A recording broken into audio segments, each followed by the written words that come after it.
Bismillahirrahmanirrahim. Assalamu alaikum warahmatullahi wabarakatuh. Welcome to online Quran lesson. Dear student, آج ہم حدیث شریف number 15 پڑھیں گے. نماز با جماعت کی فضیلت. قال رسول اللہ صلی اللہ علیہ وسلم صلاۃ الجماعت افضل من صلاۃ الفض ب27 درجۃ. ترجمہ ہے، رسول اللہ صلی اللہ علیہ وآلہ وسلم نے فرمایا، جماعت کی نماز اکیلے نماز سے 27 درجہ زیادہ افضل ہوتی ہے.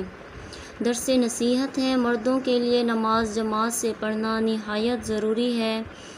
نماز با جماعت پڑھنے والوں پر شیطان حملہ نہیں کرتا. نماز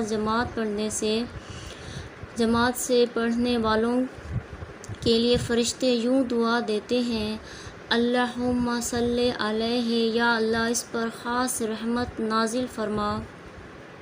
اللہم ارحمہ، یا اللہ اس پر رحم فرما. اللہم اغفر لہ، یا اللہ اس کو بخش دے. صبح اور عشاء کی نماز منافقین کو بھاری اور مشکل معلوم ہوتی ہے. Thanks for watching. نیکسٹ ہم حدیث شریف نمبر 16 پڑھیں گے. آپ نے چینل کو سبسکرائب اور ویڈیو کو لائک کرنا ہے.